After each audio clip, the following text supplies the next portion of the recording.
que eu acho que foi por essa questão que ele me chamou. Então, hoje, esse nosso bate-papo aqui, gente, ele não tem uma natureza, uma estrutura acadêmica. Não há a pretensão de um tratamento acadêmico dos conteúdos que vão ser discutidos aqui, tá? Se a gente fosse colocar em uma caixinha, eu acho que ela estaria muito mais numa questão de uma narrativa, de um memorial da minha experiência e das coisas que eu fui aprendendo junto com as pessoas que eu tive a chance de poder construir esses meus 20 anos aí na área da educação, muito mais nesse sentido do que exatamente num tratamento acadêmico, de conteúdos, enfim, tá? Tem um texto muito bacana que eu já indico, depois, Anderson, eu não sei como é que eu faço, eu envio para você, como é que funciona isso? Enviar, se diz o arquivo ou o link? Acho que o artigo, eu vou botar o nome aqui, e aí depois, se o pessoal tiver interesse no artigo inteiro, aí eu te envio, você passa para eles, pode ser? Pode ser. Esse artigo que eu mandei no chat aí, gente, é uma coisa muito bacana para nós que trabalhamos com educação, porque ele diz um pouquinho sobre a importância que nós temos de contar as nossas histórias. O valor pedagógico e formativo das narrativas, as múltiplas narrativas, né? Como quando a gente conta a nossa história, a gente se conhece e a gente fortalece aquilo que a gente pensa. E professor tem muita história para contar. E nós somos silenciosos, nós tínhamos que fazer mais barulho. A gente passa por tanta coisa da segunda-feira às 7 da manhã até a sexta às 11 horas, toda semana, e nós tínhamos que contar um pouquinho mais daquilo que a gente vive, daquilo que a gente sente, daquilo que a gente pensa.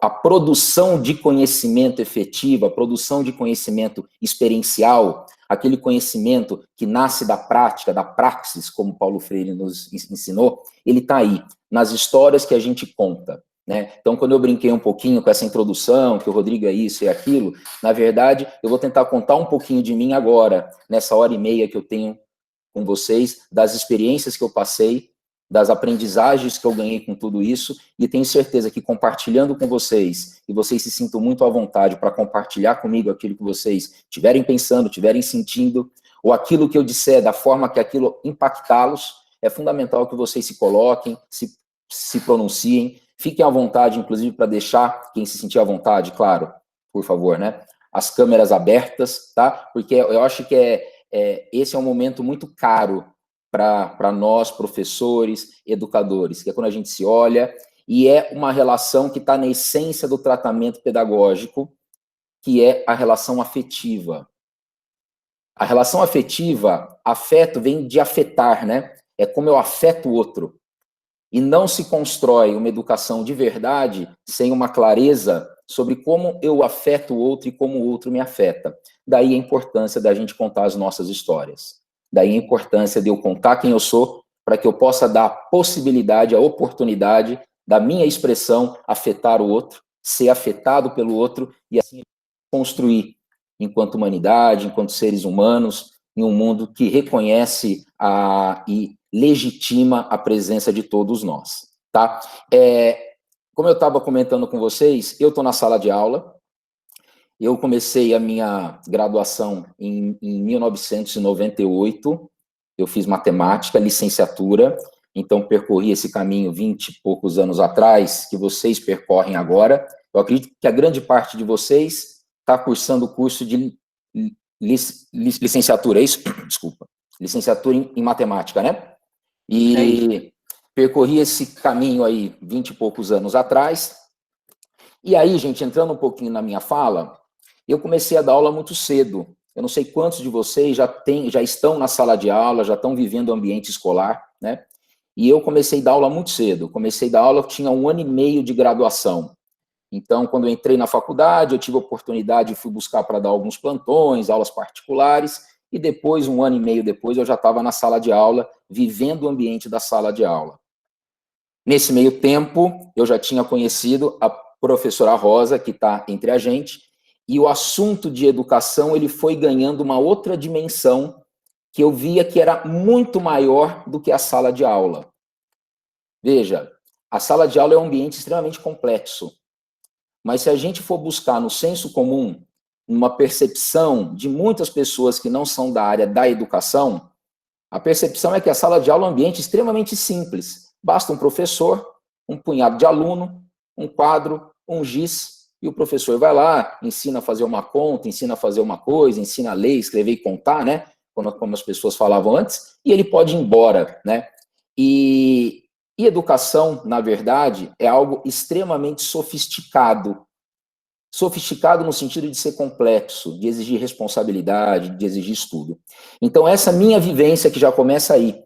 Veja, eu vivi o ambiente da educação formal dentro da sala de aula, dando aula para ensino médio e pré-vestibular na época, dando lá as equações trigonométricas, geometria analítica, equação do segundo grau, e participando de discussões totalmente informais a respeito de um tipo de educação que eu, na ocasião, não conseguia fazer essa transposição. Fala, nossa, fora da sala de aula, em outros ambientes, se discute uma educação transformadora, uma educação que vai trazer autonomia, uma educação que vai trazer uma consciência crítica sobre o mundo, e o que eu estou fazendo ali é dar aula, né? Então, esse foi o primeiro choque que eu tive, que foi uma ideia assim, eu preciso problematizar a minha prática, né? Eu preciso olhar para aquilo que eu faço e fazer uma pergunta importantíssima.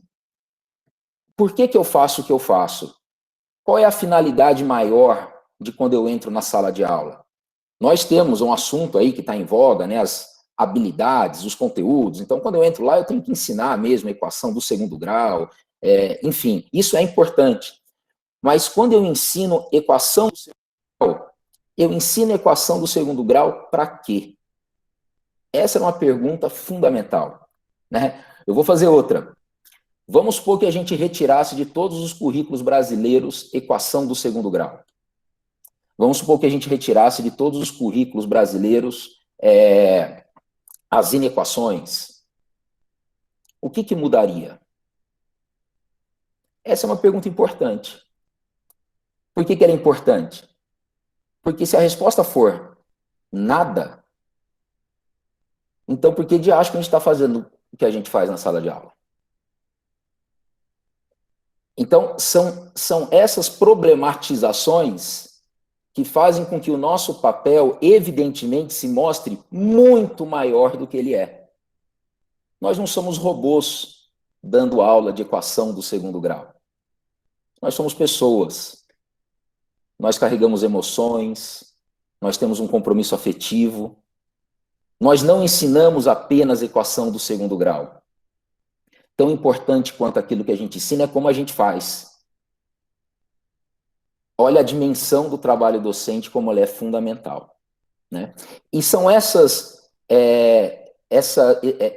forma de pensar, foram essas reflexões que me levavam todo dia para dentro das escolas. E eu tive uma sorte tremenda, tremenda. Eu tive uma sala dos professores encantadora. E nessa sala dos professores encantadora, eu conheci muita gente. E algumas pessoas que pensavam ou que tinham as mesmas dúvidas que eu tinha. Que procuravam a ação da mesma forma. Sabe assim, a gente saía da sala de aula, eu tinha dado uma aula, até tinha gostado, e aí saiu o professor de história, um amigo meu que chama Diego, da outra sala de aula, e a gente se encontrava, e eu falava, porra, eu dei uma aula legal, mas eu não sei exatamente... qualquer um poderia ter dado essa aula que eu dei, né? E ele falava, porra, eu também, e aí as coisas não se conversam, existia um incômodo, né?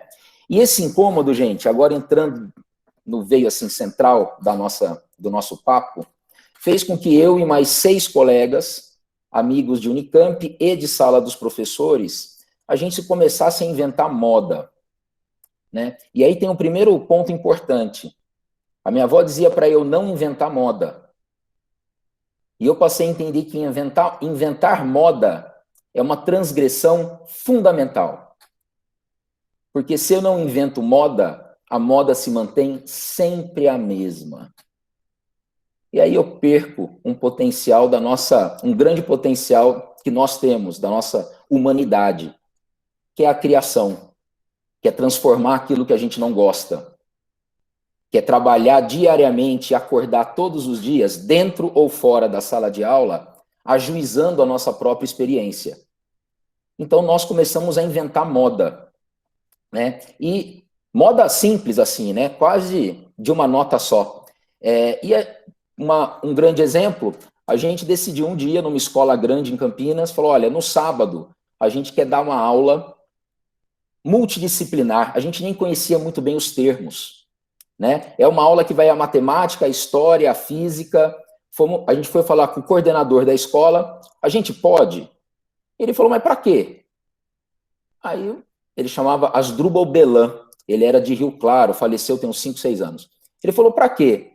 Eu falei, porque sim, eu não sei para quê, porque vai ser bacana, vai ser legal. Ele falou, então pode. E aí a gente montou uma aula, que era uma aula sobre matemática e música. Então a gente trabalhava com uma questão filosófica, a questão da estética, da forma, a escala musical, os logaritmos, e aí a gente montou uma aula. E a aula foi uma delícia. E essa aula a gente teve a chance depois de trabalhar com ela em outros lugares.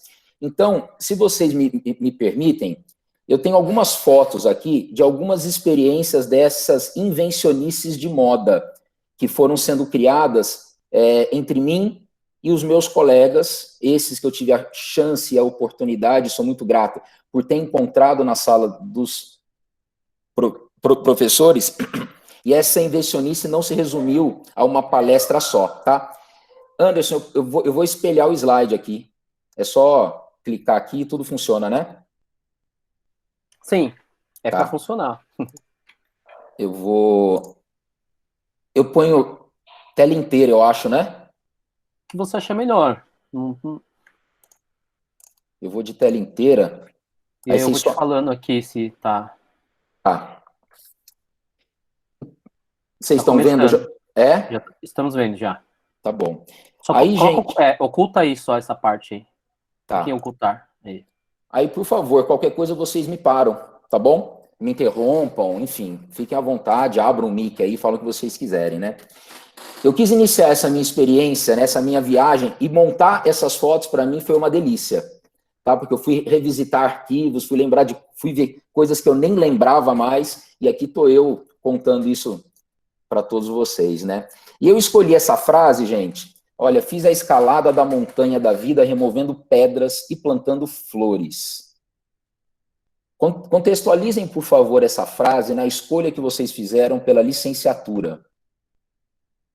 Em particular, pela licenciatura em matemática, mais especificamente no Brasil, pontualmente no Brasil 2020. Não faltam pedras.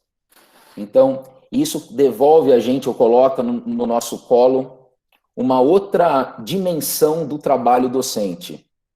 Somos esperançosos e corajosos. Esperançosos não porque a gente fica em casa torcendo para tudo dar certo, mas porque a gente sai de casa e decide inventar moda. Seja uma moda melhor do que essa moda que a gente tem hoje. Então, que as modas antigas que não nos agradam mais sejam as pedras. E que essa nova partitura sejam as flores. Tá? Vamos iniciar aqui. Veja, essa daqui são fotos dessa aula de matemática e música. No canto esquerdo, gente, eu estou dentro do Instituto de Matemática. Ah, não é. É no ciclo básico, né, Anderson? Essa sala, eu acho, né? Eu estou dentro da Unicamp, no ciclo básico, depois que a gente já tinha dado algumas vezes. Vocês enxergam o meu mouse, né? Enxergo. Eu tenho até luzinha aqui, eu acho. Eu só não sei como é que usa. Deixa eu ver se é isso. Não, isso aqui é tinta apontador. Isso. Aqui sou eu, algumas décadas atrás.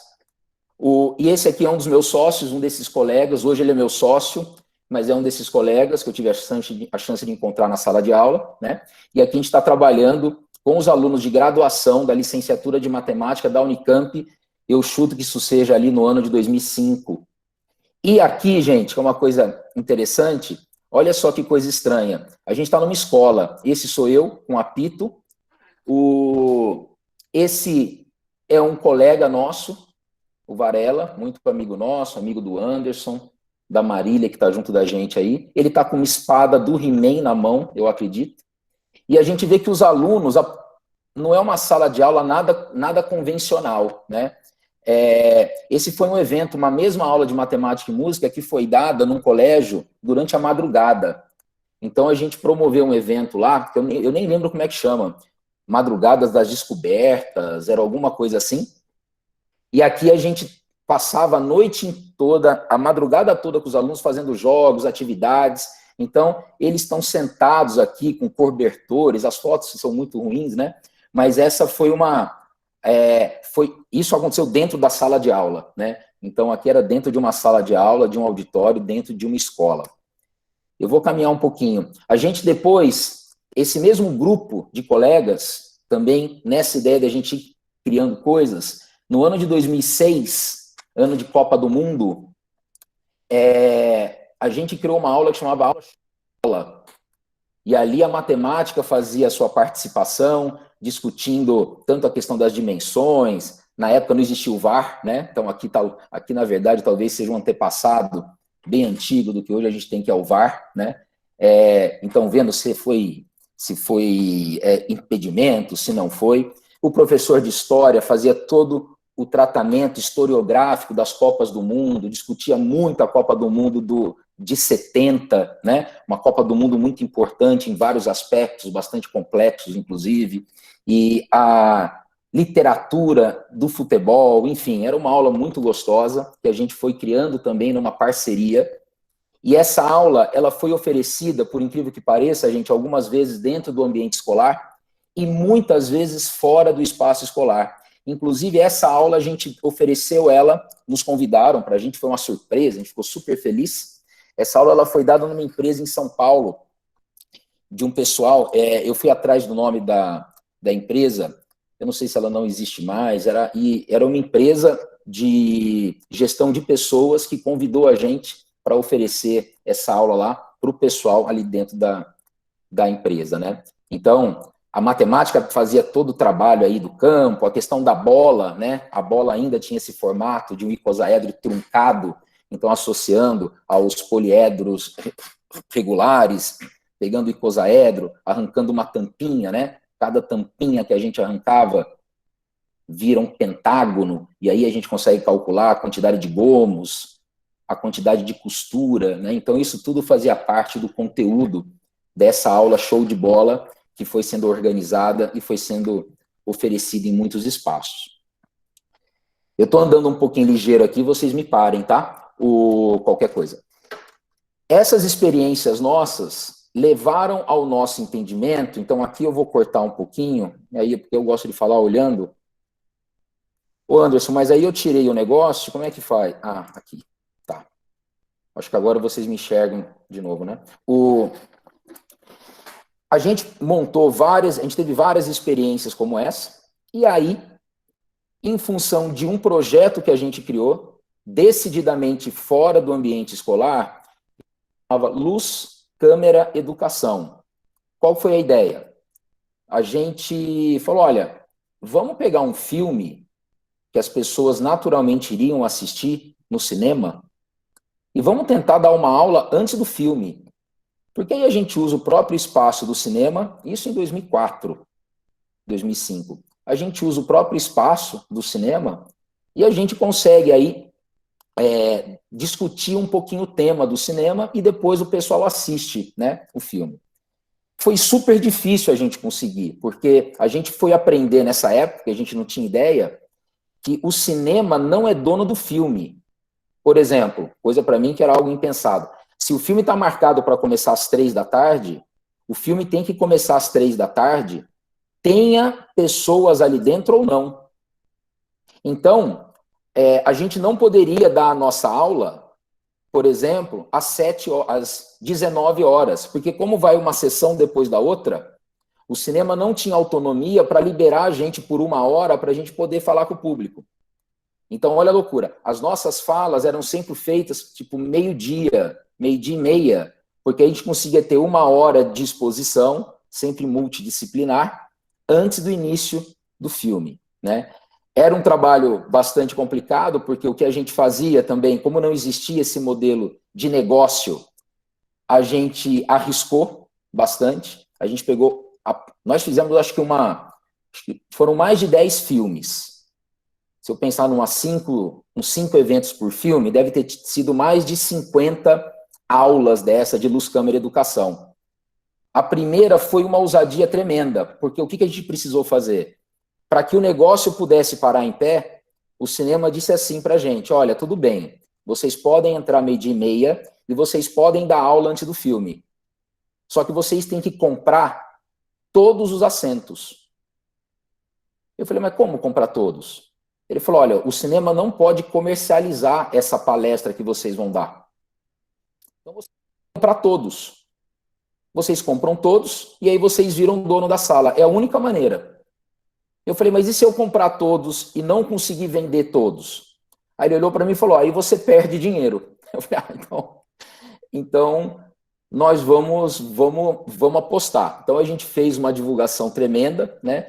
E aí a gente entrou num trabalho, que era um trabalho chamado Luz, Câmera, Educação, né? Eu vou apresentar para vocês algumas imagens aqui desse trabalho.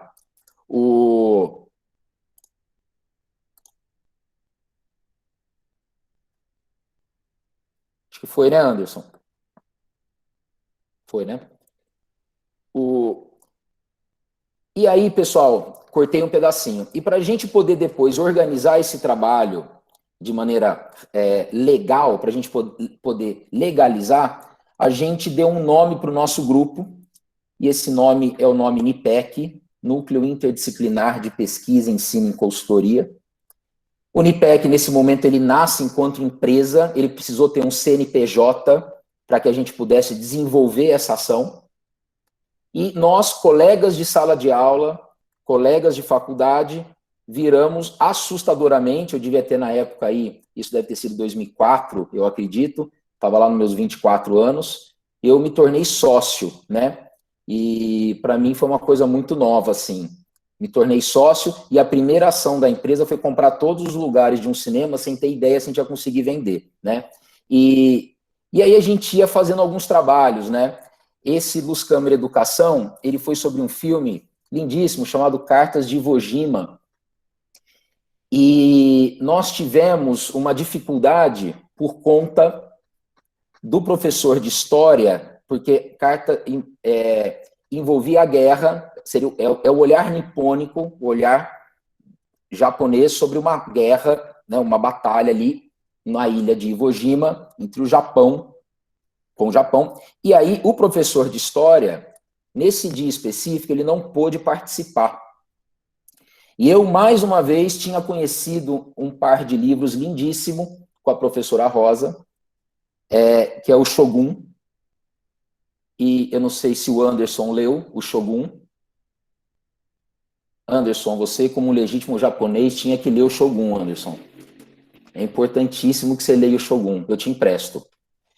E eu me encantei, é uma delícia de livro, e eu falei, olha, eu não consigo contar sobre as questões da história, mas eu posso fazer um recorte sobre a cultura japonesa, né? Porque, por exemplo, existia uma relação afetiva tão forte dos japoneses com uma ilha totalmente infértil, com solo ruim, uma ilha feia, né?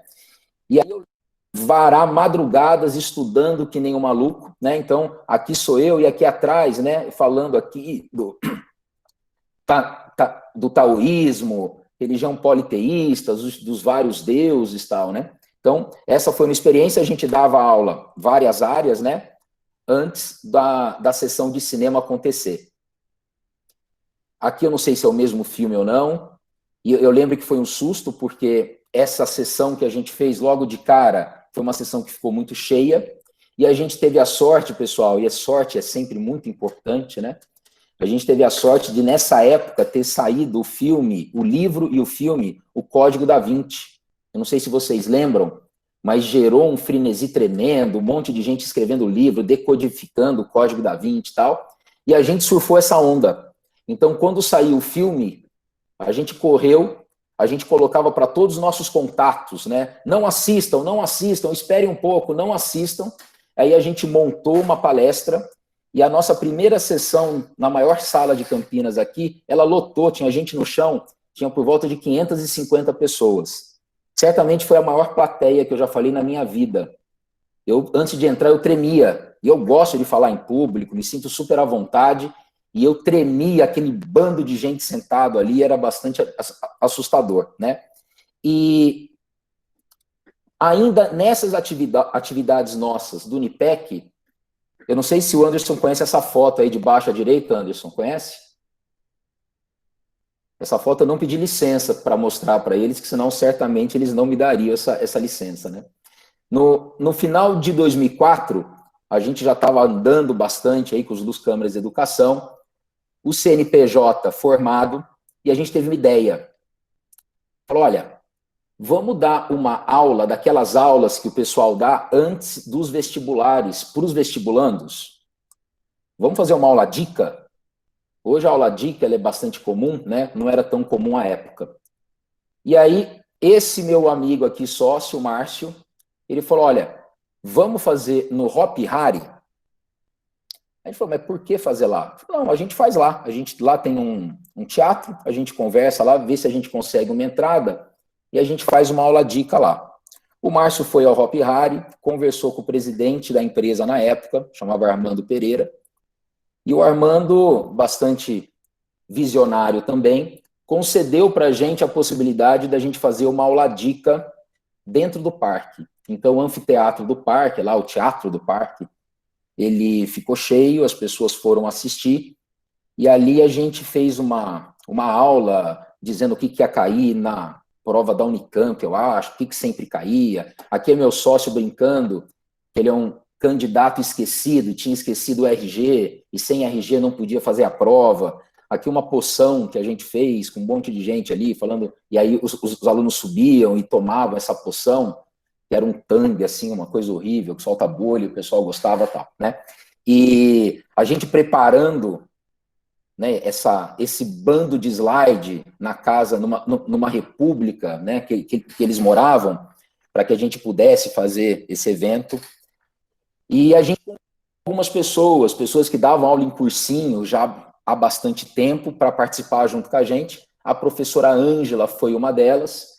E sempre que a pessoa subia, né, isso mais de 15 anos atrás, a gente tentava juntar duas personalidades e somava, como se ela fosse, na verdade, filha dos dois, né? Então, aí no caso da Ângela, a gente juntou a Luísa Erondina com o Faustão, né? E aí subia. Então, isso tudo fazia parte do evento, né? Era uma coisa que a gente brincava, se divertia. Eu acho que esse era o ponto principal. Era gostoso fazer, né? Mesmo durante o momento que a gente preparava o evento, e durante o evento também, as brincadeiras, né? Era uma coisa muito gostosa. E a gente via que isso tocava os alunos de uma forma diferente. Não apenas por estar fora da sala de aula. Não era só isso. Mas é pela forma que se conduzia, né? Com alegria, com leveza, com significado. Veja, eu estou falando de uma prova de vestibular, né? É uma coisa dura, assim, que é extremamente contestável, né? Extremamente injusto.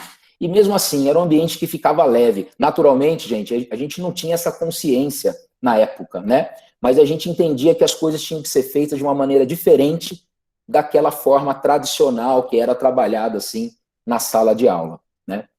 E aí, veja que coisa bacana. Mais uma vez, contando aí com elemento sorte.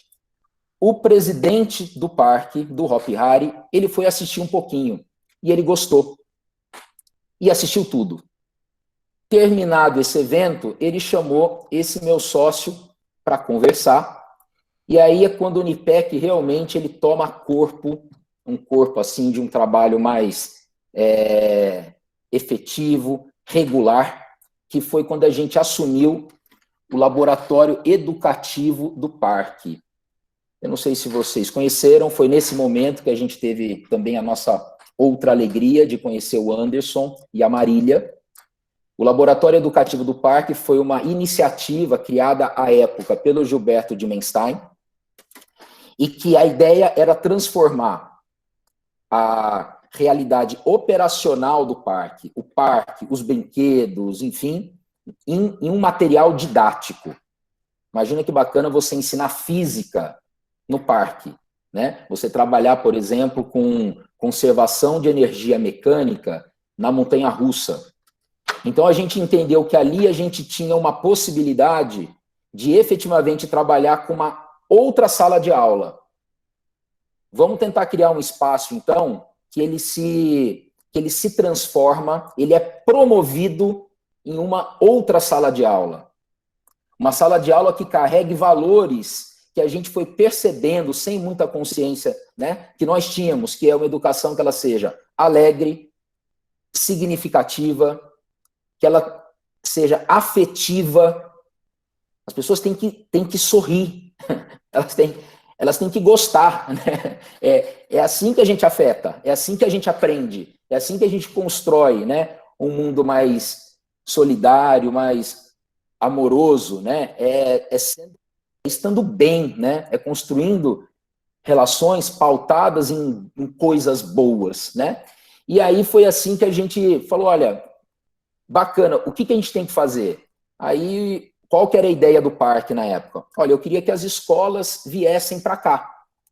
Eu queria que as escolas públicas pudessem visitar o parque e, antes de brincar, eles participariam das suas aulas. E as aulas têm que ser dadas no parque. Então, o Unipec, a partir desse momento, a gente está falando aí do início de 2005, a gente passou a criar algumas oficinas. Eu estou mostrando 2 panfletos aqui, né? A central de triagem de lixo, porque era uma atividade que o Hop Hari tinha, né? Essa foto aqui de baixo, pessoal, foi um encontro de educadores, então eu não lembro quantas vezes por ano, não sei se o Anderson sabe, a gente convidava os professores da rede pública num sábado para conhecerem as nossas oficinas e depois eles passavam o dia no parque brincando. Eram algumas, né, Anderson? Você lembra quantos? Você dá um chute? Era todo mês? Não lembro, Rodrigo. Não? Não, acho que todo mês não era, mas tinha uma frequência alta. E aí a gente chamava as pessoas, eles vivenciavam as nossas oficinas, né? A gente fazia as oficinas com os professores como se eles fossem os alunos. E a gente foi criando várias oficinas, né? Além das oficinas mais óbvias de física, a gente criou algumas oficinas sobre meio ambiente, a gente criou algumas oficinas sobre arte. E ali a gente conseguiu, falou, olha, eu acho que a gente está próximo, assim, de algo bacana, né? Eu acho que aqui a gente tem realmente essa sala de aula, que é uma sala de aula que carrega alguns valores que a gente gostaria que existisse dentro do espaço formal de ensino. Veja, olhando agora de trás, de frente para trás, né? É claro que não existia essas oficinas que nós criamos, elas não eram de forma alguma, e a gente não gostava quando soavam assim, como um manifesto contra a escola. Não era. Até porque a gente dizia o tempo inteiro, olha, é fundamental que esse trabalho que se desenvolve aqui, ele seja um trabalho complementar à escola. A escola precisa reconhecer que a sua ação, ela vai para além dos muros da escola. A gente trabalha com essas crianças na sala de aula, ao trabalhar com essas crianças e ao trazer para essas crianças quem eu sou, a minha biografia, a narrativa da minha história, eu estou transformando os nossos alunos. E esses alunos eles vão para casa depois. Eles conversam com os pais. Então, a nossa ação, a nossa responsabilidade, no sentido de dar respostas, né? Aí a ideia de você ser responsável, você dar respostas a demandas que existem, elas vão muito para além da sala de aula. Mas é fundamental que se reconheça a importância do trabalho escolar. Então, falei, olha, esse tipo de trabalho que a gente foi construindo, um pouco sem querer, um pouco intencional, um pouco por sorte, um pouco por algumas oportunidades que apareciam assim, sempre se mostrou um trabalho de mentes livres, mas com os 2 pés dentro da sala de aula. O nosso ponto de partida era sempre a sala de aula, né? Tanto é que mesmo aqui, né? Eu estou em cima aqui de uma mesa de triagem, fazendo uma exposição, discutindo um conteúdo que é um conteúdo trabalhado na sala de aula, mas que certamente, partindo da sala de aula, ganharia muito significado numa experiência que muitas vezes dentro do espaço escolar, a gente não consegue oferecer. Eu não sei se isso está claro. Anderson, se tiver perguntas, tal, você me fala, tá? Isso fez, gente, a gente criou um conceito para isso, tá? Que era um conceito de espaços não formais de ensino. Por que não formal? Porque não é o espaço da escola, mas o espaço é não formal. O ensino era formal. Eu vinculava o nosso trabalho aos nossos documentos oficiais. Nessa época, os documentos que parametrizavam a educação básica eram os PCNs. Então, era ali que a gente buscava, nos currículos municipais, no currículo paulista. Não era uma questão de ordem de transformação burocrática, e nem, de novo, que fique muito claro, um manifesto contra a escola. Era uma problematização do trabalho docente. Era uma problematização da dimensão do trabalho docente. O nosso potencial de professor, de educador, né? E a gente teve chance de construir outros espaços não formais de ensino. Aqui a gente está dentro de uma planta de São Carlos, de uma fábrica da Faber-Castell, e a Faber-Castell, por interesses próprios, ela queria também transformar o espaço dela como um espaço para receber alunos. E aí, em linhas gerais, gente, a metodologia ela foi a mesma. A gente chega, a gente estuda todo o espaço, a gente, de novo, os nossos pés dentro da sala de aula. Então, eu pego o currículo da escola na mão, eu pego o currículo do município, o currículo do estado. Hoje em dia, a gente olha para a base da educação infantil, do fundamental, do ensino médio, para o currículo paulista, o novo currículo paulista, que saiu agora nesse ano, né? E a partir dali que eu falo, bom, como é que eu posso ajudar, como é que eu posso oferecer um espaço de qualidade que traga valores pedagógicos que o Unipec acredita, que estão vinculados a uma experiência feliz, no conceito de um autor muito importante, chama John Dewey, né, um autor norte-americano do início do século passado. O que é uma boa experiência? É uma experiência que a gente tem vontade de viver de novo. É uma experiência que a gente sai melhor do que a gente entrou. É uma experiência que agrega conhecimento. É uma experiência, portanto, que traz valor. Né? Então, era nesse sentido que a gente buscava. E aí, para mim e para vocês, que somos da área técnica, né, de matemática, de exatas, é uma delícia, gente. A gente foi vendo como funcionam essas máquinas, sabe aquelas coisas que eu nunca imaginava como é que era, né? Então a gente vai, a gente estuda, a gente conversa com as pessoas, e aí vem o trabalho criativo de como fazer essa transposição para trabalhar com criança. De que maneira que essa experiência pode ser valorosa para as nossas crianças? De que maneira que eu posso trazer riqueza para a experiência de vida das nossas crianças? Para que elas gostem mais de acordar, para que elas gostem mais de aprender, para que elas sintam o valor que o conhecimento tem. Conhecimento que é a competência geral 1 da base. É a primeira, né? Para que a gente goste, né? Para que a gente sinta prazer em saber, né? Porque isso nos engrandece, isso faz com que a nossa experiência de vida, né? E a gente não sabe se tem duas, né? Como canta o samba, né? Só acredite se for assinado com firma reconhecida. Então, vamos fazer essa nossa experiência grande, né? E aqui, gente, eu chamo atenção de todos vocês, né? Digam para mim, vocês, qual é o outro profissional que teria a competência e a ousadia de se meter numa coisa como essa? Só professor faz isso. Só professor consegue olhar para uma máquina como essa e pensar numa criança como essa. Não tem outra área profissional que tenha essa responsabilidade. Talvez um técnico de segurança, talvez um engenheiro, ele olhe para uma máquina como essa, olhe para uma criança como essa e busque caminhos para que essa criança não se machuque, busque caminhos para que o produto seja seguro, para que o produto seja funcional, para que a criança não se frustre com aquilo que ela comprou. Estou inventando coisa aqui, né? Agora, quem pensa em transformar uma máquina fria como essa em cinza, no colorido da vida de uma criança, é o professor. É o profissional da educação. Ah, mas eu conheço várias pessoas que fazem isso. Se fazem, então são educadores também. Essa sensibilidade do olho é nossa. E a gente tem duas escolhas, né? Eu posso deixar essa máquina cinza continuar fazendo o seu papel, ou eu posso impregnar essa máquina de sentido. Encharcar essa máquina de sentido. Como Paulo Freire dizia, né? Eu posso encharcar de belezura, de boniteza. E a sensibilidade do educador, ela mora aí.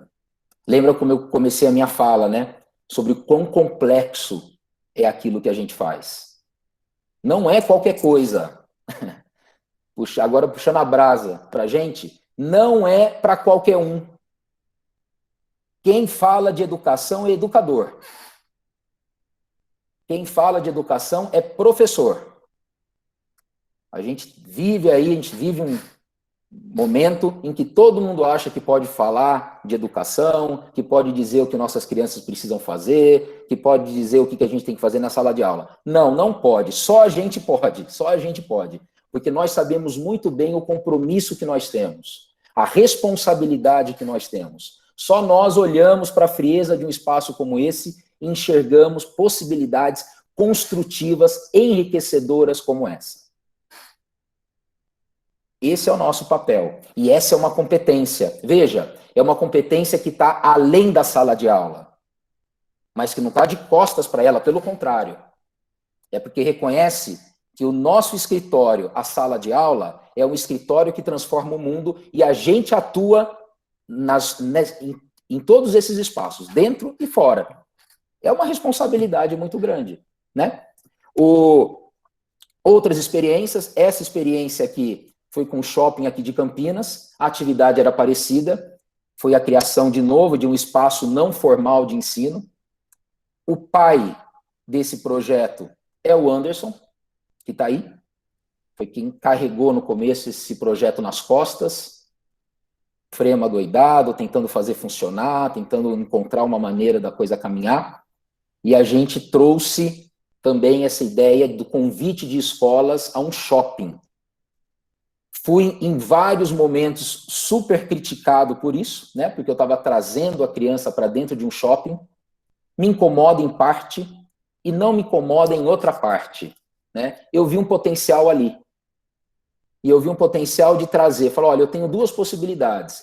Eu posso negar a existência do shopping e falar com o shopping eu não trabalho, por toda a questão que envolve, o incentivo ao consumo desnecessário, o consumismo, ou eu posso problematizar, já que shoppings existem e fazem parte da nossa vida, eu posso trazer, eu posso ampliar a consciência dos frequentadores sobre tudo aquilo que existe ali. Pessoas que trabalham, que acordam cedo, que estão atrás ali, nos bastidores do shopping, que estão limpando os espaços por onde a gente passa, que estão sendo responsáveis. As crianças chamavam aqui, ó, isso aqui é uma ETE, uma estação de tratamento de efluente. Todo o esgoto do shopping vinha para cá, o shopping tratava esse esgoto, parte era retornada para o shopping, para que pudesse servir de água de reuso, e a outra parte voltava para o meio ambiente, né? E as crianças, assim, perdão do termo, chamavam isso de pudim de bosta. E era divertidíssimo, né? Então, era uma possibilidade que a gente tinha de trazer a criança para próximo e a criança entender que um shopping não é só um shopping. Existe trabalho humano ali dentro, existem pessoas fazendo coisas, existe toda uma dinâmica de funcionalidade, né? A gente fez esse trabalho de educação ambiental com Fundamental 1 e depois uma atividade que durou pouco tempo com educação infantil, que envolvia a parte de reciclagem, um trabalho de construção e de brincar com coisas simples. Vamos brincar com coisas simples, né? Então eu tenho aqui um novelo, eu tenho aqui corda, carretel, latinha, e aí a gente brincava e construía tal. O Samuel foi alguém que trabalhou com a gente bastante tempo nesse trabalho. O Samuel foi um achado do Anderson. E para essa oficina de gente pequena, o Samuel compôs uma música. Então, o Samuel, que é professor de geografia, veio trabalhar com a gente tinha que andar uma distância razoável com criança de 4 ou 5 anos, isso tudo, gente, com o shopping fechado, tá? Antes do shopping abrir. Então, a gente tinha que andar uma distância, e como é que a gente faz? Muito preocupado com segurança. E aí o Samuel falou, eu tenho uma ideia, eu vou compor uma música. Eu falei, rapaz, mas como assim você vai compor uma música? Não, eu vou compor uma música infantil, eu toco com o violão, e a gente vai brincando até o espaço onde essa atividade vai ser desenvolvida. Eu não botei muita fé. Gente, 2 dias ele estava com a música. E era uma música que a gente cantava todo mundo junto, e aí a gente tinha que imitar alguma coisa, né? Ele falava, atenção, atenção ao comando, todo mundo andando que nem um macaco. Vamos todo caminhar. E aí assim, depois andava igual Saci Pererê, e a gente chegava até o espaço, né? Olha a sensibilidade pedagógica. A ideia de criar uma música que tinha a ver com brincadeira, com envolvimento, é algo que nós fazemos. Nós fazemos. Né? Bom, aqui era um trabalho com professores apresentando esse espaço. Aí, quando os professores vinham, as fotos são péssimas, peço desculpa, porque elas não mostram as coisas, né? Mas quando os professores vinham aprender, nesse projeto, gente, ele era gratuito, mas a gente botou um custo.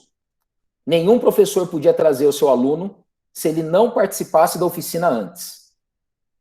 Não há o direito de você se alienar do que você vai propor aos seus alunos. Isso é proibido. Professor alienado é proibido. Então, a gente botou esse custo. Então, o professor obrigatoriamente tinha que passar pela nossa oficina e depois de vivenciar a nossa oficina, e só depois ele podia trazer a sua turma. Então, aqui foi um encontro com educadores que nós fizemos, né?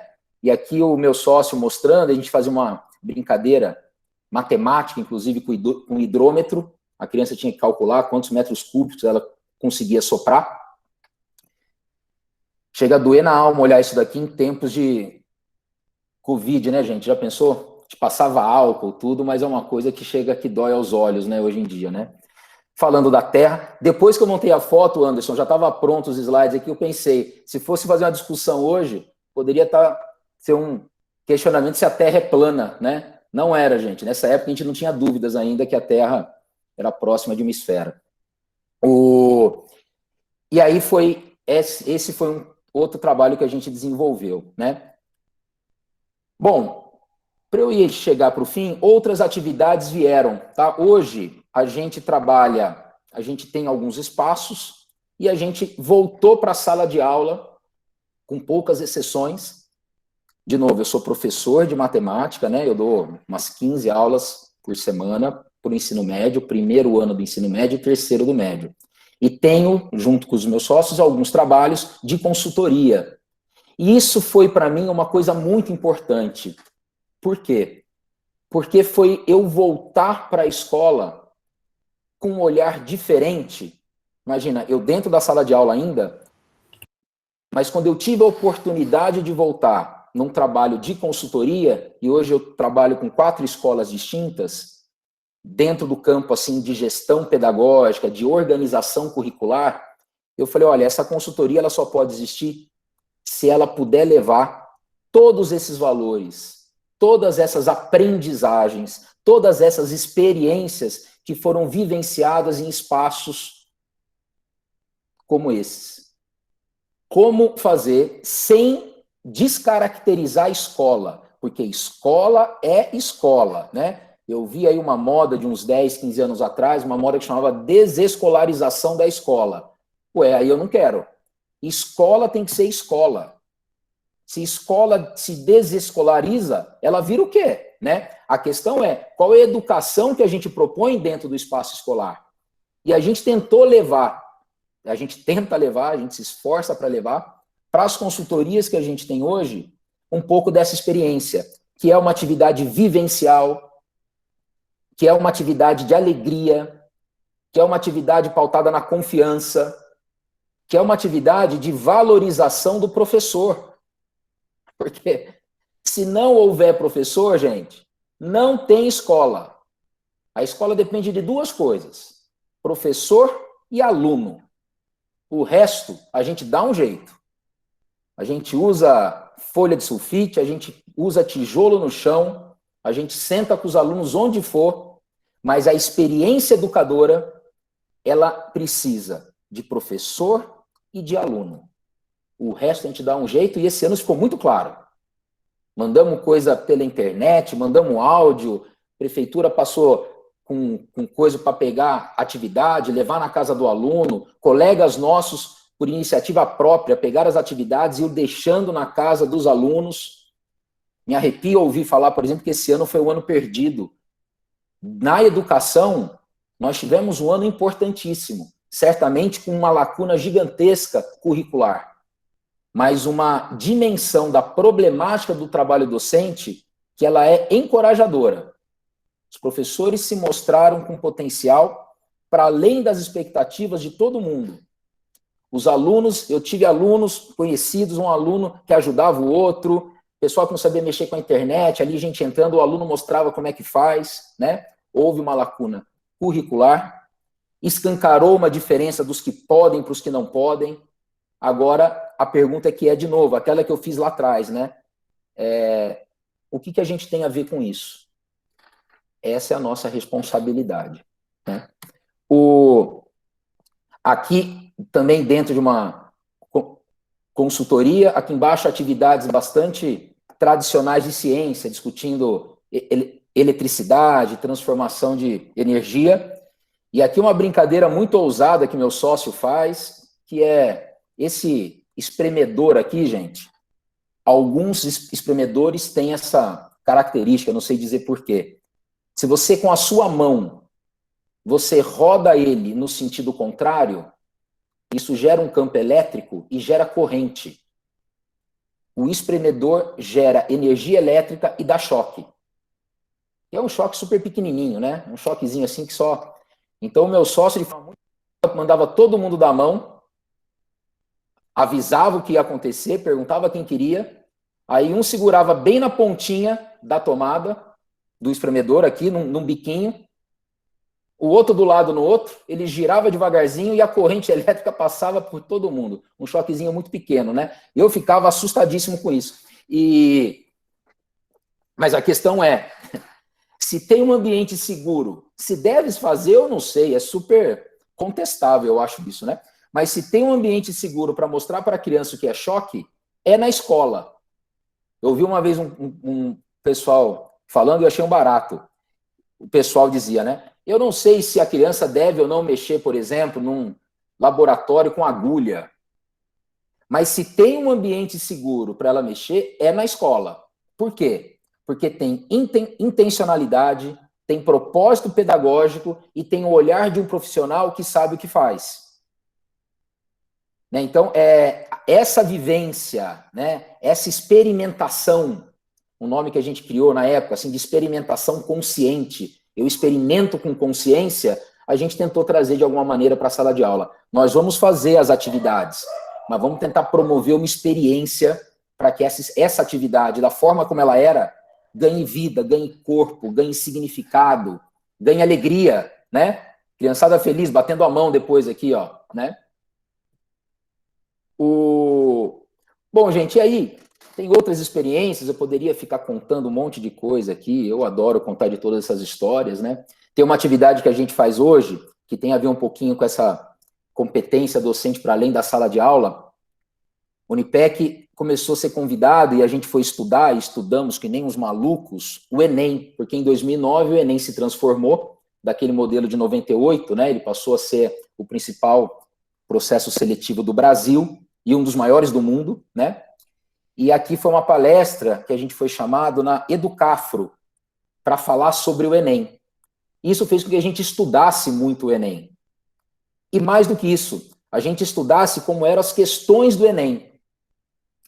E aí, em 2017, eu tive um convite super inusitado de uma senhora que é dona de uma empresa que elabora processos seletivos para empresas, assim, né? Então, ela monta os processos seletivos que a 3M vai usar, que a Procter & Gamble vai usar, que a Unilever vai usar, e ela que monta a prova, uma prova de lógica. E ela chamou a gente e falou, gente, vocês conseguiriam montar as questões para mim? Porque as questões que tem hoje aí são sempre todas iguais. Eu queria algo diferente. E aí, numa conversa interna, eu falei, olha, é um trabalho que a gente nunca fez, né? Elaborar questões de lógica, mas existe uma experiência nossa muito robusta na área da educação, e que eu fui conhecer um pouquinho esse mercado de processo seletivo de empresas. Nós, da educação, somos muito melhores. E aí não sou eu puxando a sardinha, por que não? Porque eu decidi assumir. Falei, olha, tá bom, vamos fazer uma experiência. Chamei o Anderson. Falei, Anderson, você topa? Vamos fazer umas questões? Ele falou, vamos. E aí a gente montou uma matriz de referência do que deveria ser avaliado a partir de um estudo da natureza de uma questão que é o que o Enem usa. Entre nós aqui, gente, o Anderson está gravando, né? Mas depois ele não passa isso depois. Entre nós, o que eu fiz? Eu peguei toda a minha experiência desenvolvida no Enem e adaptei. Adaptei para a realidade dos processos seletivos corporativos. E deu super certo. A gente começou em 2016, 2017, e a gente não para de ter demanda dessa empresa. Olha, o pessoal gostou das questões. Lógico que gostou. Não fui eu que inventei, não foi o Anderson que inventou. A gente pegou um modelo que nós, educadores, trabalhamos com muito cuidado e a gente levou para um outro espaço. Uma competência que é docente, que foi levada para além da sala de aula. Esse trabalho que eu falei, que a Marília e o Anderson, nós finalizamos uma dessas entregas hoje.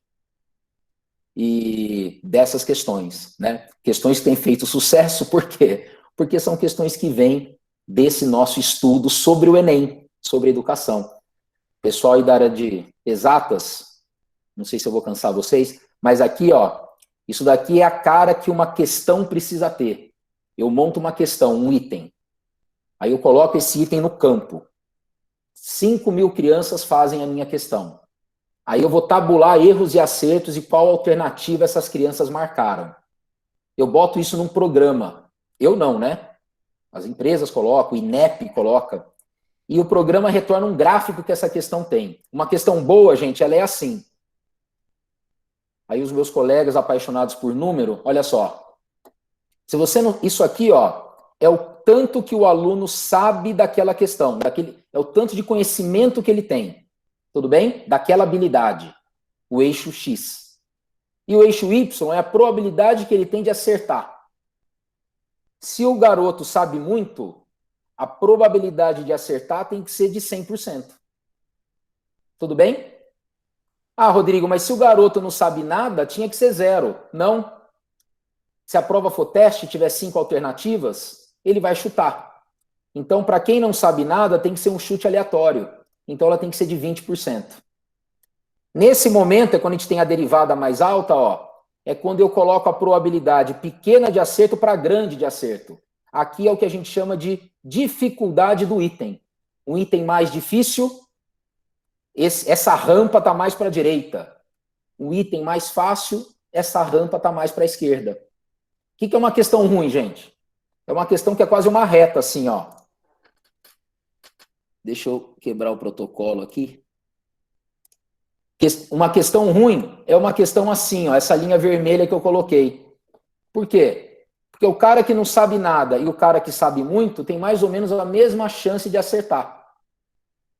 Quando que a gente faz isso? Você faz uma questão muito, muito, muito difícil, por exemplo. O aluno que sabe do que não sabe, chuta. Você faz uma questão muito fácil. Todo mundo acerta. Ou se você põe uma alternativa que é evidentemente certa. Sabe aquela que se destaca? O moleque olha, letra A, ixi, não tem nada a ver. Letra B, não tem nada a ver. Aí ele fica na dúvida, uma entre duas, assim, sabe? A chance do acerto casual aumenta. Esse C aqui, ó, ele aumenta. É uma questão ruim. Esse é um trabalho de medidas educacionais, inclusive bastante contestado, né, por alguns autores, mas enfim, tá aí. E é um trabalho que é utilizado aí na prova do Enem e que a gente se apropriou desse conhecimento para levar isso para um outro âmbito, que não tem a ver com a educação formal.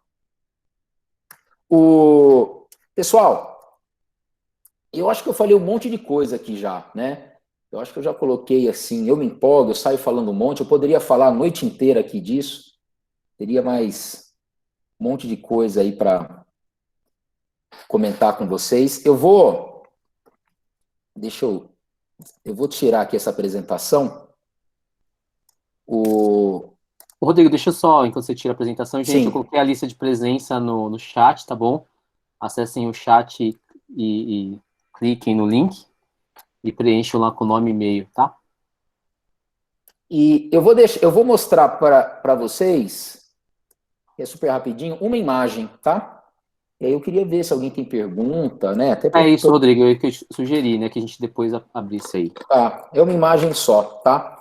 Que é o seguinte, é uma imagem que eu acho muito bacana, teve um conceito muito interessante, que eu acho, na verdade, é um conceito fundamental na área da educação, que eu sugiro que vocês busquem, incomodem o Anderson, cobrem ele, que é um conceito de transdisciplinaridade. E eu queria... Tinha uma imagem aqui que eu acho que eu perdi ela. Ah, não, ela tá aqui, ó. Aqui. Todo esse trabalho, gente, quando a gente fala de competências docentes, de competências em geral, né? Competente é aquele cara que é capaz de mobilizar tudo que ele sabe para realizar o que ele deseja. Isso que é uma pessoa competente. Mobiliza tudo o que sabe para fazer o que quer. Se você não sabe nada, pedagogicamente você é um incompetente. Então os conteúdos são fundamentais. Agora, se você não deseja nada, você é igualmente um incompetente.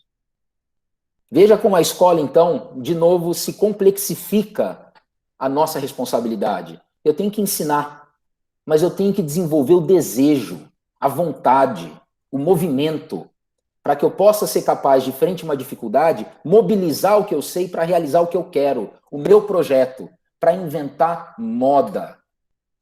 E quando a gente inventa moda, eu não posso trabalhar com conteúdos assim, ó.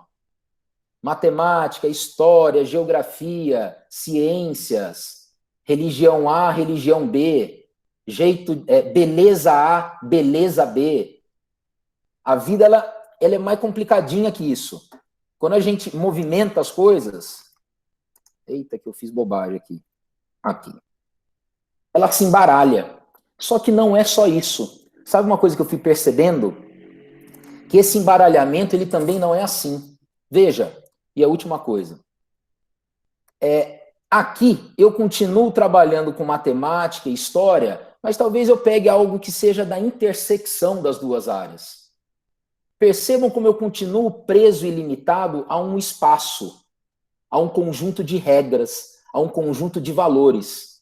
Se eu for muito competente nesse movimento interdisciplinar, eu vou formar o melhor aluno possível na transformação ou na transição dessas regras que estão aqui, desse conjunto de valores que estão aqui. Não tem transcendência. Não tem transgressão. Tem, na verdade, uma mistureba.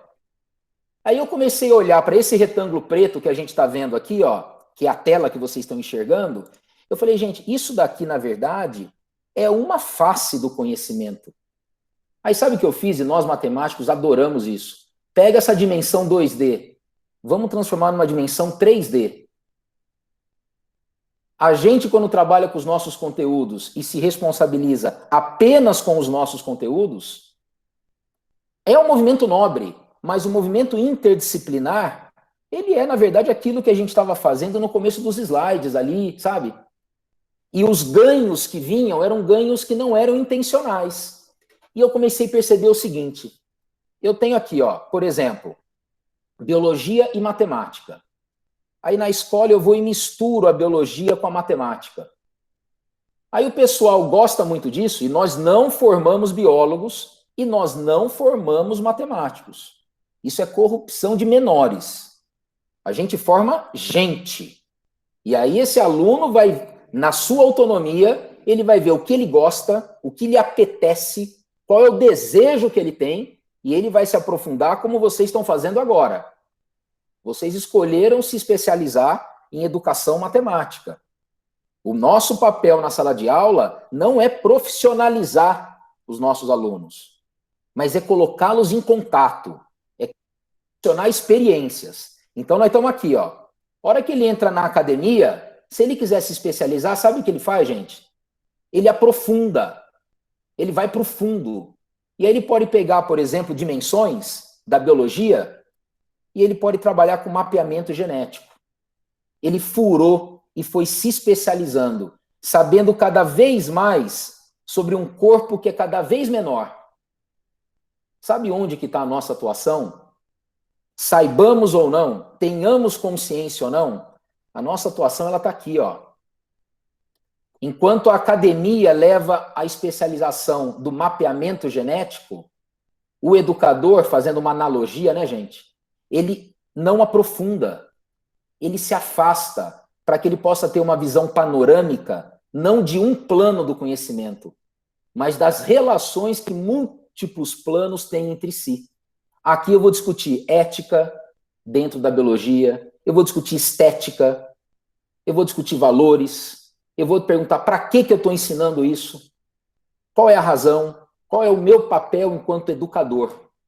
O nosso papel enquanto educador, diferente do que me fizeram acreditar quando eu estava na escola, não é de um aprofundamento do conteúdo específico, mas é de uma ampliação da consciência das nossas crianças sobre a realidade que elas vivem, que não é única, que não é pré-determinada, que não está acabada. Ela está à nossa disposição, desde que, com bastante conhecimento, que a gente não vive só, né? Deixo aqui para... Esse eixo Y é um eixo muito importante para a gente, além do eixo X, tá? Termino aqui para poder ouvir vocês um pouquinho. Eu gosto muito dessa frase do Oscar Wilde, que diz, um mapa, pensando no mapa, né? Esse desenho que eu mostrei para vocês agora era um mapa de valor. O mapa do mundo, que não é o país da utopia, não merece nem mesmo um olhar, pois ignora o único país ao qual a humanidade constantemente chega. É o único que a humanidade constantemente chega. Pensemos em 500 anos atrás. Vejamos onde estamos. E quando a humanidade lá atraca, ela fica alerta. Levanta novamente as âncoras ao vislumbrar terra melhor. Não sejamos essas âncoras. Pessoal, eu falo muito. Parei de falar. Quero ouvir vocês um pouco. Rodrigo, eu só tenho a agradecer, primeiramente, né? Gente, eu fiz eu apertei aqui, eu saí da reunião sem querer, perdi todo o chat. Eu não sei se alguém escreveu alguma coisa aqui, tá bom? Mas eu já vou deixar aberto para que vocês façam seus comentários, perguntas para o Rodrigo. Eu só vou iniciar um pequeno depoimento, bem curto mesmo, dado o avançado da hora. Mas, inicialmente aqui... Tá tudo aí, Anderson. Obrigado. Não sei, nem sei se você sabe isso, viu, Rodrigo, mas uma das minhas ideias iniciais para convidá-lo, né, e aí na sua figura,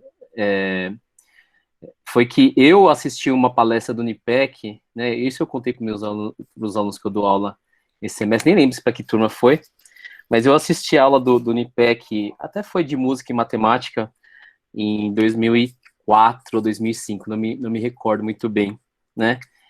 E eu me lembro exatamente, assim, quando eu assisti a palestra do Unipec, e você, Varela, Márcio, Paulinho, toda a turma lá, eu me lembro que eu fiquei encantado, assim, e aí acho que foi um dos momentos, né, que a gente tem vários momentos durante a nossa formação, que a gente vai reafirmando as nossas escolhas, assim. E eu posso te dizer, assim, que na Semana da Matemática, que foi realizada lá na Unicamp, assim, ter assistido a palestra de vocês, assim, foi algo para mim, assim, foi, nossa, é isso que eu quero fazer, sabe? E quando eu pensei em trazê-lo, e aí eu te propus essa fala, sabendo de toda a história, né, do Unipec e do seu trabalho fora da sala de aula, porque foi isso que me encantou, né, essa coisa tem a sala de aula, mas tem a fora da sala de aula também, que eu falei, eu de alguma maneira, eu gostaria que os alunos que nós aqui do Instituto estamos formando ouvissem também, porque não deixa de ser o gostinho que eu tive lá no passado e que eu queria que os alunos para quem eu dou aula também tivessem, assim, né? Porque eu acho que é motivador, assim, e de novo, assim, reafirma as nossas escolhas. Gente, eu não vou falar muito, Marília, vou ler, se tiver com o áudio aberto. Alguém quer falar algo, gente? Senão eu vou ler depois os comentários aqui. Alguém gostaria? Professora Rosa Maria, que o Rodrigo citou, né? Por favor, caso queira. Ou se não, gente, escreve no chat que eu vou abrir pedir para que vocês falem no microfone. Ah, tá na balada aí, Marília, sexta-feira à noite? Então é isso. Bom, alguém, gente, quer falar algo? Fazer uma pergunta. Sinta-se à vontade, gente. Marília falou que delícia ouvir e lembrar de todas essas histórias, as experiências do NIPEC foram fundamentais na minha formação enquanto professora, e com certeza o Rodrigo é uma das maiores inspirações. Eu faço das palavras da Marília as minhas.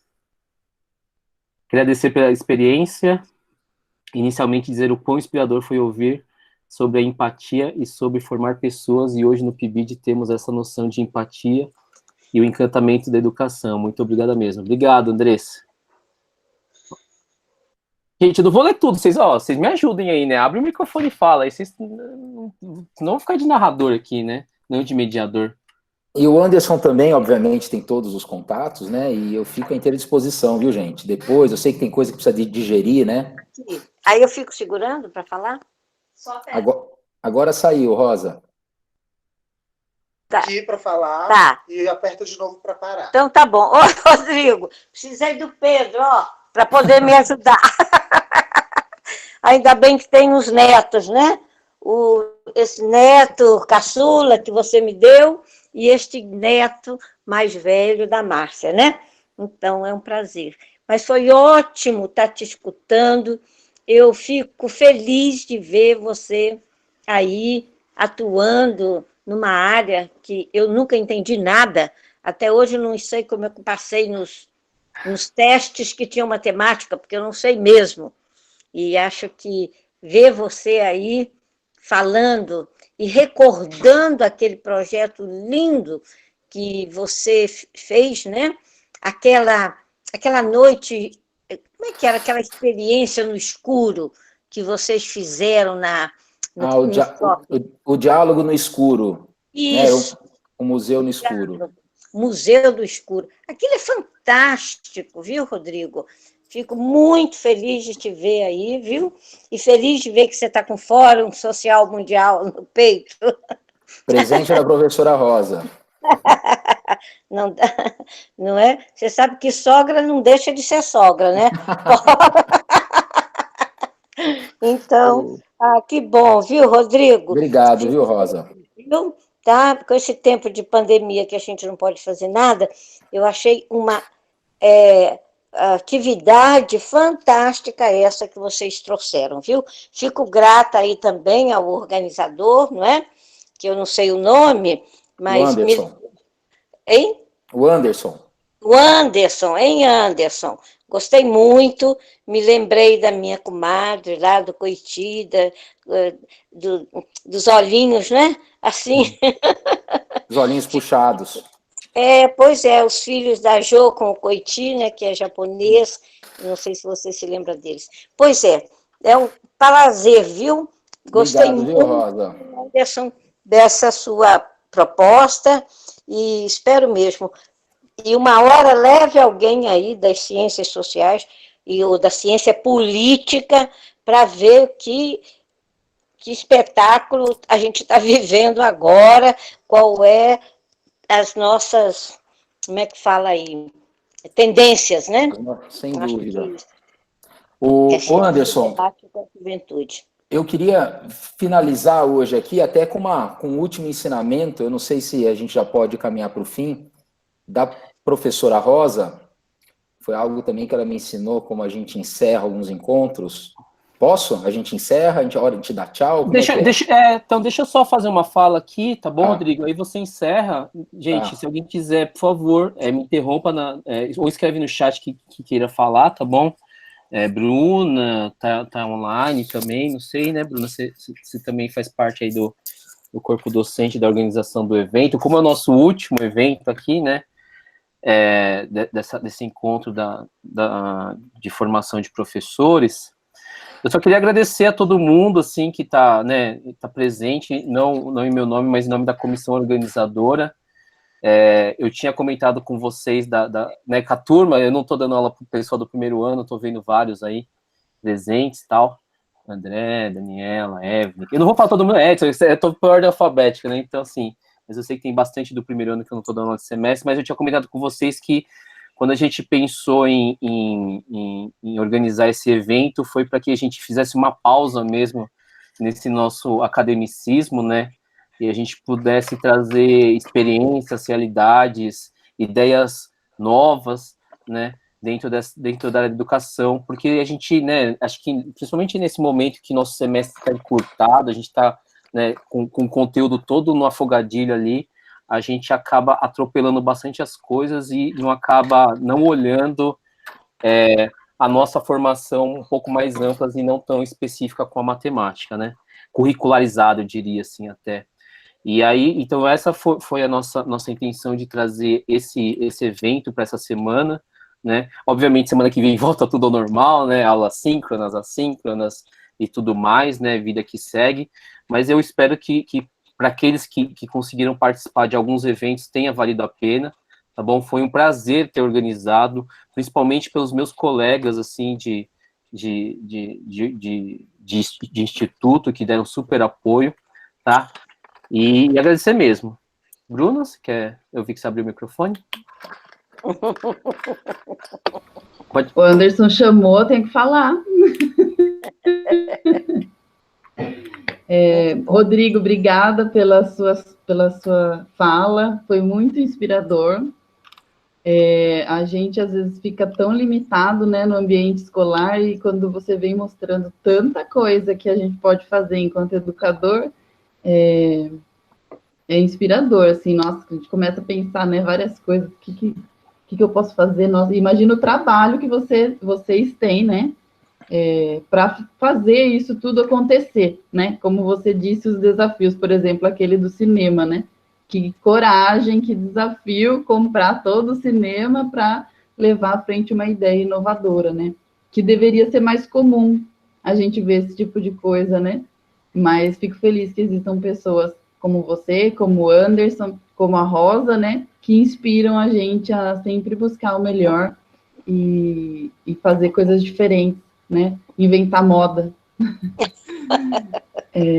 Muito legal, gostei muito, Anderson, de ter trazido o Rodrigo, viu? E eu estou vendo os alunos falar aí, né, no chat, que eles também gostaram. Espero que seja também uma inspiração para eles, tenho certeza que foi, pelo que eles estão falando. O Anderson é uma inspiração para os alunos também, né? Eles amam as aulas do Anderson e a didática do Anderson, ou a matética do Anderson. Agora eu também estou aprendendo nesse evento. E obrigada, Anderson, por presidir a comissão de organização desse evento, né? Deu tudo certo, né? Tirando os problemas, deu tudo certo, né, Anderson? E foi muito... desafiador, né? Tudo está sendo desafiador nessa pandemia. Tudo diferente, né? Nós estávamos acostumados com os eventos presenciais e ter que arrumar um auditório que coubesse X pessoas, né? Até eu e o Anderson, a gente estava conversando antes aqui, que foi o público até antes dessa palestra, tinha sido de 160 pessoas, Anderson? 167, né? 163, alguma coisa assim. E a gente olha e fala, parece pouco, né? Mas no auditório do campus de Salto cabem 110 pessoas. Então, quando foi o evento passado, né, o primeiro, a gente teve que reservar um espaço diferente para poder caber mais de 100 pessoas tranquilamente, né? Então, quando você pensa que online a gente conseguiu 160, mais de 160 pessoas, né? Hoje já passou desse número, porque tem pessoas que não estavam nos dias anteriores, né? Então, isso me deixa muito feliz. Acho que nos próximos eventos do Brasil e do mundo vai ter sempre uma parte à distância agora, né? Acho que veio para ficar, né? Tem muita coisa que a pandemia nos ensinou, como o Rodrigo também comentou aqui na fala dele. Então, eu acho que essa sexta-feira está sendo bem feliz para mim, pela fala do Rodrigo, né, ser inspiradora, e por a gente estar finalizando um evento que foi totalmente diferente. Então, parabéns, Rodrigo, parabéns, Anderson. E obrigada, viu, Rosa, pelas palavras.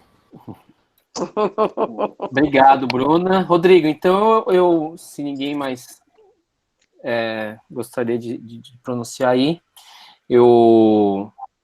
Rodrigo, passo para você e finaliza, por favor. Leonice, desculpa, abriu o microfone? Abrir. Eu queria agradecer ao Rodrigo pela fala dele aí de que esse ano não foi um ano perdido, que nós trabalhamos muito, né? E o que a Bruna acabou de falar sobre frequência, quantidade de pessoas participando, mostra o quanto a gente trabalhou muito, o quanto que as pessoas estão interessadas. De fato, o que não foi melhor foi a gente perceber toda essa diferença, essa separação entre quem tem mais recursos e quem não tem, né? Porque esses, infelizmente, ficaram sem, mas aumentou o nosso coro, a nossa voz, que essas pessoas tenham mais acesso à educação, e ficou muito visível por que elas não têm. Então, agradeço muito, a noite estava concorrida, e saí de um tema que eu gosto muito, que é da língua portuguesa, mas falei assim, não, eu vou ouvir o professor aqui falar, porque os professores de matemática são muito inspiradores, mudam muito a nossa vida.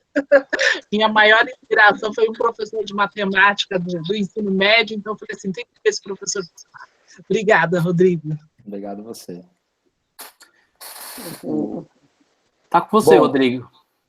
Gente, eu agradeço muito a participação de vocês. É uma sexta-feira à noite. Outra questão que é muito própria de professor. E então eu sou muito grato por a gente estar aqui numa sexta-feira à noite, sexta que é véspera de sábado de manhã, estarmos todos aqui discutindo e falando sobre educação, que não é algo simples, que não é de qualquer um, que não é qualquer um que pode fazer, só professor e educador. E eu vou finalizar com duas coisas. Primeiro, com uma frase do Paulo Freire que eu gosto muito, que eu acho que fecha um pouquinho e introduz a última coisa, que é uma aprendizagem, mais uma, que eu tive com a professora Rosa, né? Paulo Freire, ele escreveu assim, veja que sensível, né? Para mim, é impossível existir sem sonho. Para mim, é impossível existir sem sonho. A vida, na sua totalidade, me ensinou, como grande lição, que é impossível assumi-la sem risco. Ouvindo a Bruna falar um pouquinho, nós precisamos nos arriscar com responsabilidade, com intencionalidade pedagógica. Isso nos fortalece, inclusive enquanto profissionais da educação. Veja, a escola, no momento que nós temos, no momento de pandemia, a escola é o espaço de promoção da saúde. No momento em que as coisas se escurecem, a escola é o espaço de promoção da vida. No momento em que do lado de fora as coisas se endurecem, é dentro da escola que a gente desata esses nós. A gente está sempre em consonância e dissonância intencional com o mundo ali fora. É dentro da escola que a gente problematiza a própria vida para que a gente possa olhar para além. E por quê? Porque a gente trabalha com criança. Então, de novo, para mim é impossível existir sem sonho. A vida na sua totalidade me ensinou como grande lição que é impossível assumi-la sem risco. A alegria não chega apenas no encontro do achado, mas faz parte do processo da busca.